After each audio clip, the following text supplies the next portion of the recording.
কোথাও যাবে না, অনুমতি ছাড়া কোথাও যাবে, এখানে থাকেন, এই নিশানা থাকেন।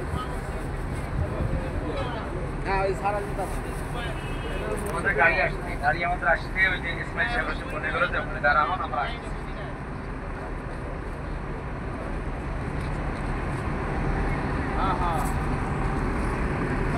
একটি কথা আছে, আনাফা শব্দের অর্থ হলো আরবি, বাংলা শব্দের অর্থ হলো চেনা, জানা। যেহেতু এই বাবা আদম আলাইহিস সালামকে আমরা যারা শুনেছি জানি শ্রীলঙ্কায় রেখে দিয়েছিল জান্নাত থেকে ছাড়ার পরে, আর হাওয়া আলাইহিস সালামকে রেখেছিল কোথায়? জেদ্দায়, সৌদি আরবের জেদ্দায়। এই জন্য জেদ্দা জাদ্দাতুন হলো আরবি শব্দ, মানে দাদি। এই জন্য তার নাম অনুসারে জেদ্দা শহরের নামকরণ করছে জেদ্দা, দাদির নামে জেদ্দা। ওনার কবর ওখানে আছে। আমরা যদি জেদ্দা সফরে যাব, ওই মাঝখানে হাওয়া আলাইহিস সালামের কবরস্থান যেখানে আছে সেটা আমরা দেখে আসবো। এখানে আদম আলাইহিস সালাম যখন এখানে তাকে নামানো হয়, তিনি নামে তার তো একটাই নেশা, আমরা সবাই মহিলা মহিলা করে পাগল না, উনিও খোঁজে তার স্ত্রী, এই খোঁজে খোঁজে খোঁজে খুঁজতে খুঁজে আস্তে আস্তে দেখা যায় এই যে তো মহিলার মধ্যে দেখা যায়। এই তো কাছাকাছি এসে দুইজনের পরিচয় হয়। এই জন্য আরাফাতের মাঠের নাম ওই কারণেও আরাফা বলা হয়েছে, মানে চেনার মাঠ, জানার মাঠ, একজন আরেকজন এখানে চিনছে, পরিচয় হয়েছে, এই জন্য এটাকে আরাফা বলা হয়, মানে চেনা, একজন আরেকজনকে এই মাঠে এসে চিনছে। এই জন্য আমরা শুনেছি আরাফাতের মাঠ।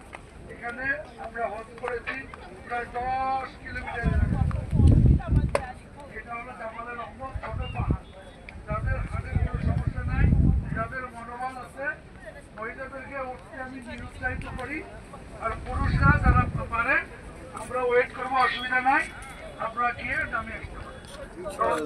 এটা ছোট পাহাড়, আমরা যাবো একটা কথা, পাহাড় দেখুন বড় হোক, সবচেয়ে উঁচুটা বাম পাশে যে উঁচুটা, এটাই হলো হীরা গুহা। এটাতে উঠতে প্রায় 3000 ফিট উপরে।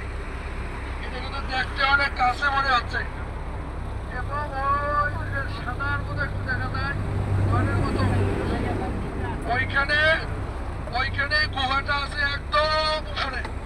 এখনো একটা গুহা, মানে এখানকার যেটা শিক্ষণের মূল যেটা জানার জিনিস, আমাদের চিন্তা করতে হবে যে আল্লাহ নবী সাল্লাল্লাহু আলাইহি সাল্লাম এখানে গিয়ে ধ্যান করতেন, কিন্তু মা খাদিজা কিভাবে 2 বেলা খাবার বাঁচাই, সুবহানাল্লাহ, এটা হলো চিন্তার বিষয়, গবেষণার বিষয়।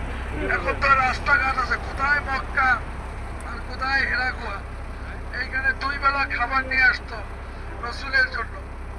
তাহলে রসুল যে ধ্যানে ছিল, মহিলাদের জন্য, স্বামীদের জন্য কি করা উচিত, এটাও একটা শিক্ষণীয় জিনিস। সেই মক্কা থেকে উনি আসতেন, পাহাড় পর্বত গিয়ে 2 বেলা খাবার দিয়ে যাইতেন।